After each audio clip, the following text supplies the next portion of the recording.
Hello everyone and welcome back to Natha and Deer's Guide to Everything, and welcome back to another episode of The Legend Forge, where we take pop culture characters, turn them into D&D, we make their items, we make subclasses, we make everything we need to make them work. This time around we have Genji Shimada, an Overwatch agent and a cyborg ninja. This was a subscriber request, so leave a like and leave a comment if you would like to see a specific character done on The Legend Forge here, and we've had some great suggestions already. We had Link from the other day, and we've got a cool suggestion for a Final Fantasy character, which I'm going to be working on very, very soon. So looking forward to that. And I think we'll do some more Overwatch characters. I think it's really quite a fun one. I'm thinking maybe Hanzo next, just to complete the pairing of Genji and Hanzo.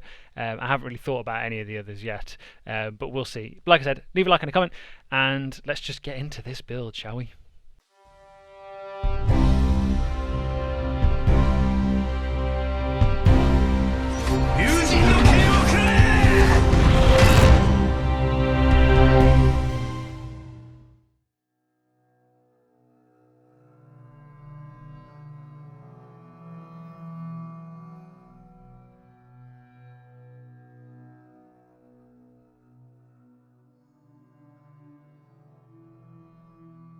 Welcome back and welcome to D&D Beyond, where we do everything. We are going to scroll down to Genji Shimada. Here he is. Let me show you what I've done. So it's a level 15 character, so kind of at the master tier of play, I believe it is. I believe it's master. We've turned off the multi-class requirements. We've turned on some optional bits just so I could customize this exactly how I wanted it. So we've actually chosen a Warforged out the gate because he is a cyborg and he's kind of half and half, but I figured the best way to represent his kind of metal exterior, this constructed exterior, was to go with a Warforged as opposed to a human and then augment it, if that makes sense. So our origin ability score increase, we've actually replaced it using the origin manager feature from Tasha's. We've gone for intelligence and dexterity on our improvements. As a Warforged, we get constructed resilience, which means we have advantage against being poisoned. Makes sense. We don't need to eat, drink or breathe. We're immune to disease. We don't sleep, and magic can't put us to sleep. Lovely. Sentry's Rest, we don't actually need to rest, we can just meditate, and we keep an eye out as well. We also get a +1 bonus to armor class. We can don or doff armor as we choose, like within an hour. It kind of absorbs into our body, but spoilers, we have a little bit of monk in our class, so we're actually going to go unarmored for the most part, as you see Genji in the games. Our specialized design feature gets us 2 proficiencies. We've got acrobatics and smith's tools to keep on top of our sword maintenance, which is said that Genji never lets anybody else touch his dragon blade. And we've also gone with one language, we've gone with Celestial, and that comes from perhaps the time he spent with Zenyatta, learning to be a little bit more wise and maybe some ancient scriptures. That was my thinking there. But again, it's not suggested that he can speak any god language or whatever it might be. But so going through the character now, we actually start off with Rogue, because I think the saving throws are a little bit better for Rogue. So we start off with a 1d8 hit die. We've gone for proficiency in stealth, sleight of hand, athletics and perception to make us that flanker that he is in the game, so we can take advantage of being quick and deadly. For our expertise abilities, we've gone with acrobatics and stealth. Obviously we get sneak attack as a rogue, which just makes our attacks more deadly when we have the advantage of surprise. Thieves' Cant, not really important for this. Cunning action means we can take the dash, disengage or hide action as a bonus action as opposed to an action. It just makes us a little bit more maneuverable around the battlefield, which is what we want as this flanker with quite low hit points. The roguish archetype, we've gone with a swashbuckler. Again, leaning into this jump in, jump out nature that you usually take with Genji when you play as him in game. Now, I wasn't a Genji main back when I used to play Overwatch, but I was always jealous of people that would do it well, because it was quite difficult to play, I thought. Fancy footwork means when we jump in, we can attack something and slip away without reprisal. If we make an attack against something, it can't make opportunity attacks against us for the rest of the turn, which is really, really good. It means we can jump in, hit things a few times, and not have any risk of getting hit when we decide to leave. So Rakish Audacity, the bread and butter of the swashbuckler, we can give ourselves a bonus to our initiative equal to our charisma modifier. It's okay, keeps us high at the order, but not too important. The second part of this is the best. We get an additional way to use our sneak attack. We don't need advantage on the attack roll, as long as we're within 5 feet of it and no other creatures are within 5 feet of us, and we don't have disadvantage. It's crazy. If we can single out a target, which is what Genji is meant to do in the games, single out the healer, take them out nice and quick, we get sneak attack every single time.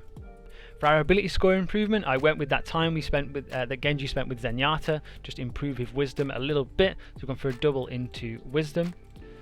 Uncanny dodge at 5th level means we can half an attack, half some damage that comes in against us, just keeps us nice and survivable. Expertise at 6th level, we've gone for athletics and perception, so now we're up to 4 expertise points. And that rounds out the rogue. Now we've got 9 levels in monk. Something to note, when you select monk, you get an unarmored defense. So at 1st level, if we're wearing no armor, not wielding a shield, our AC is 10 plus our dex plus our wisdom modifier, which is another reason to increase our wisdom as well as our dexterity. So at 1st level we also get the main monk feature, which is just kind of how they function really. Your practice of martial arts gives you mastery of combat styles that use unarmed strikes and monk weapons, which are short swords and any simple melee weapons that don't have the two-handed or heavy property. We gain the following benefits while we are unarmed or wielding only monk weapons, and if you're not wearing armor, wielding a shield. So that's, again, he doesn't, he just has his weapons on him. You can use dexterity instead of strength for attack and damage rolls with our strikes and monk weapons. Fantastic. You can roll a d4 in place of your normal damage die, if it would be worse, and you can use the attack action with an unarmed strike or monk weapon on your turn. You can make 1 unarmed strike as a bonus action. So it all just feeds into this effect of use what you're good at, which he does. He's very athletic, very acrobatic. It just makes sense. At 2nd level we unlock our key, which are the resource points that a monk uses to fuel some of their abilities. Unarmored movement, this does actually get improved at level 9, which we'll go into in a little bit, but essentially our speed increases. For our monastic tradition, we actually went with Way of the Kensei, which I've never really looked into before. It sounds incredible, and I actually really want to play a character like this now, maybe with a bit more constitution than Genji though. Deflect missiles at 3rd level means when a missile comes at us, we can reduce the damage taken from it, which is just an innate feature, and then we can spend some ki to actually send it back in their direction. So this is perfect to represent, and Genji's ability is literally called Deflect, when he uses his sword to bat away any bullets or anything that's kind of coming his way in the game. Deflect missiles, amazing, and fits perfectly with what Genji is all about. So Path of the Kensei gives us a few proficiencies. I've gone with Calligrapher's Supplies, just that again, that time he's maybe helping out with Zenyatta, just getting a little wiser, maybe writing down some scrolls on techniques, things like that. We've also gives him proficiency with a longsword, because his katana is close to a longsword. It's not really a simple weapon, it is a martial weapon without a doubt.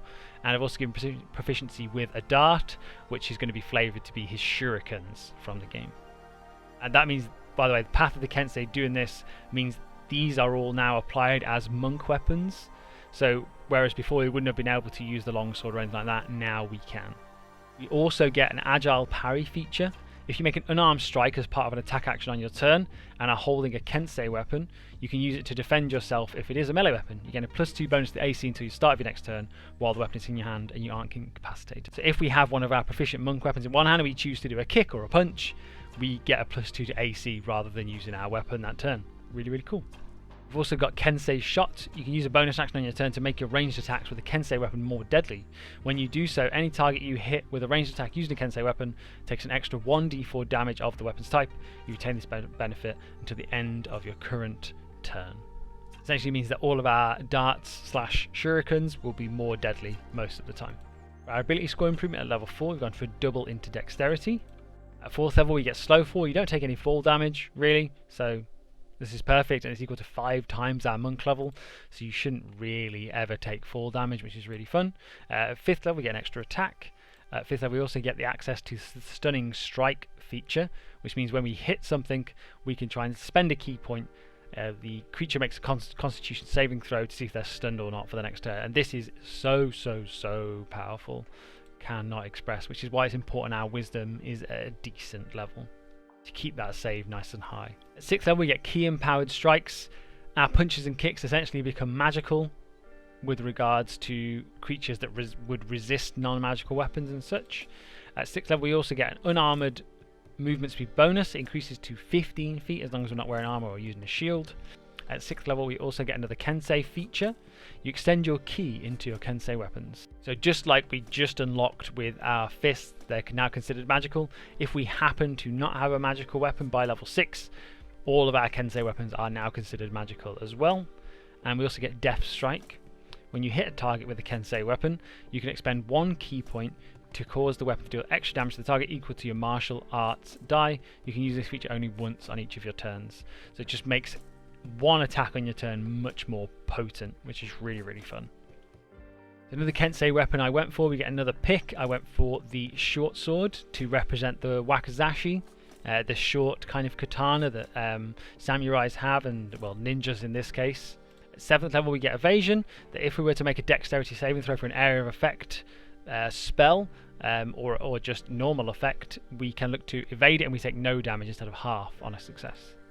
Additionally, at level 7 we get Stillness of Mind. We can just end an effect that causes us to be charmed or frightened. I imagine this for Genji would be like rewiring the code in his mind to stop him from being affected by it. At 8th level we get another ability score improvement. We actually went with a feat this time around, and we've actually gone for Sharpshooter, which means when we're using our darts and shurikens, we don't have any negatives when attacking at the longer range of that, so we're more effective from range as well. Additionally, we can take a -5 to the attack roll for a +10 to the damage should we choose. So an absolute monster at range and up close, and that makes sense. That's exactly how he plays in game. And finally, at 9th level, we gain the ability to move along vertical surfaces and across liquids on your turn without falling, when we're moving at least. So not only are we hyper quick, we can run along walls and across water. Pretty crazy.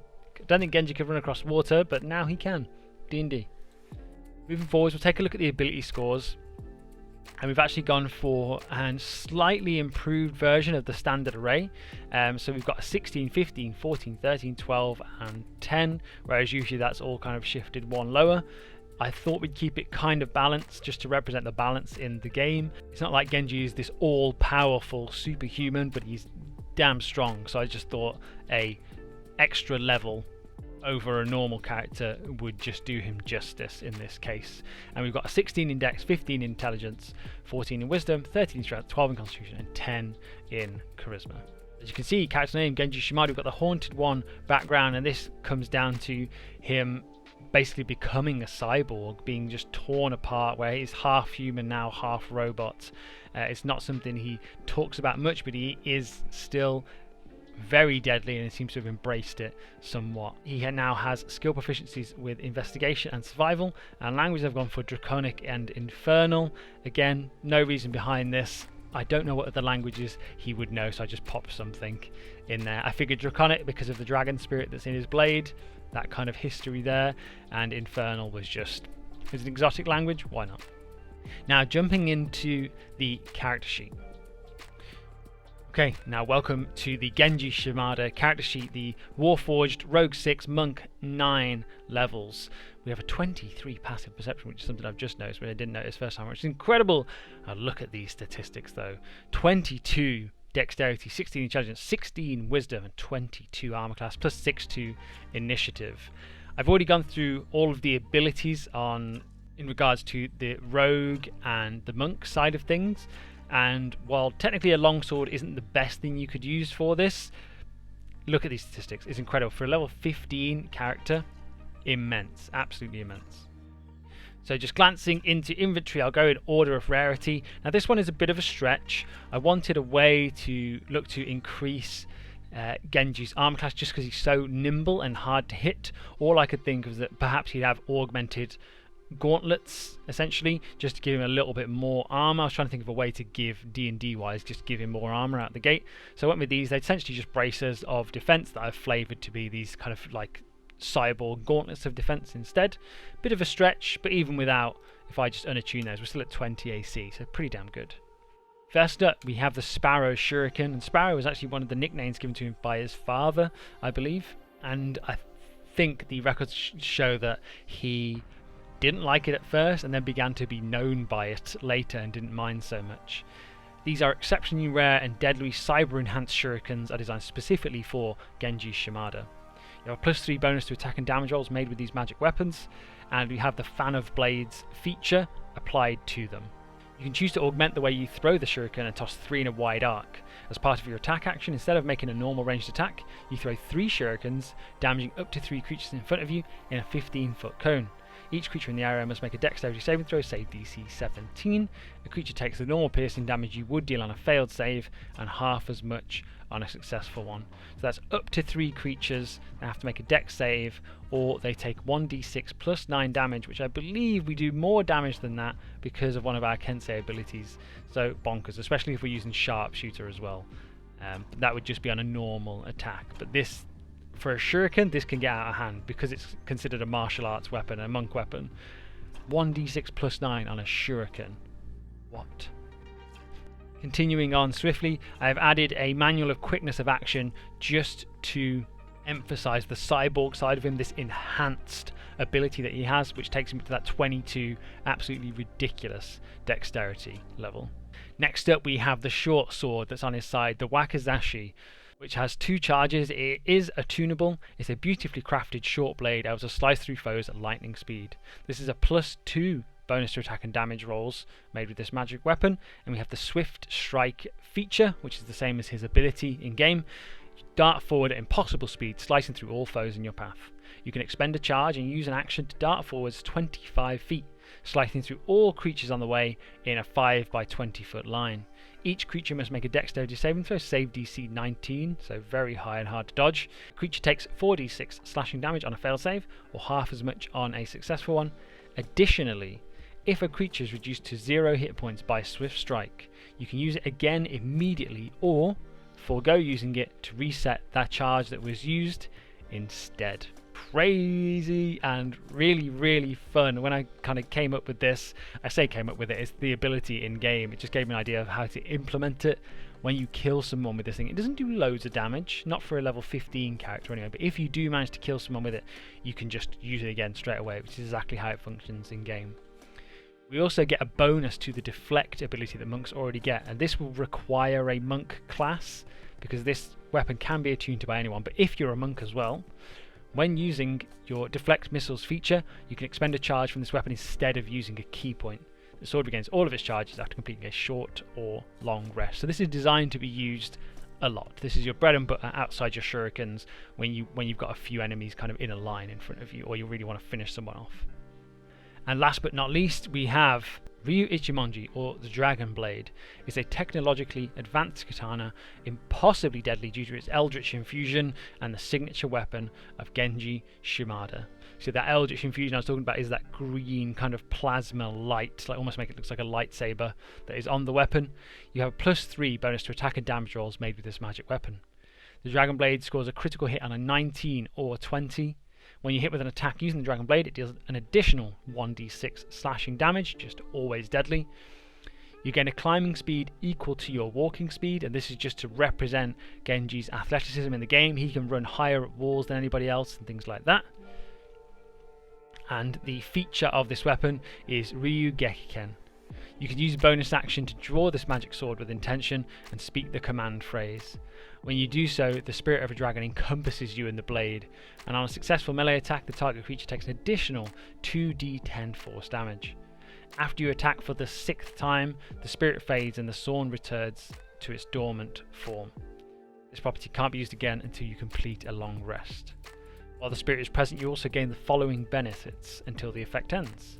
While you hold the drawn sword, it creates an aura in 10 feet around you. You and all creatures felling to you in the aura are not slowed by difficult terrain and have an advantage on saving throws against spells and other magical effects. You have blind sight out to a range of 30 feet, and within that range you can effectively see anything that isn't behind total cover, even if your blinds are in darkness. Moreover, you can see an invisible creature unless the creature successfully hides from you. Your spirit is infused with the swiftness of a dragon, giving you a movement speed of 60 feet.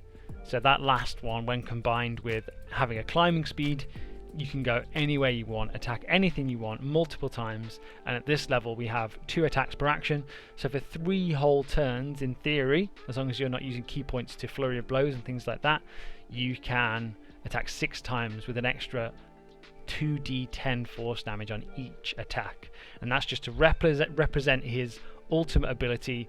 And this would be a oh, we're versing something serious. This is a last resort. Let's pull the Dragon Blade out and mess this thing up. So that brings this character build for Genji Shimada to a close. This has been the Legend Forge. This has been Nathandeer's Guide to Everything. Thank you so much for watching. I really appreciate it. Let me know what you thought down in the comments below. Leave a like if you liked, leave a dislike if you didn't. And if you have any recommendations for characters we can build in the future, please leave that below as well. I just want to say thank you one more time to all our new subscribers. I really appreciate your support. We're almost at 100. We're so close, and it's going up every day. I'm really happy with it so far. But we still have a huge amount of people that aren't subscribed that are watching these videos. So if you watch this one, please subscribe, support a small channel, and who knows what the future will bring for us. Thank you so much. I'll see you next time.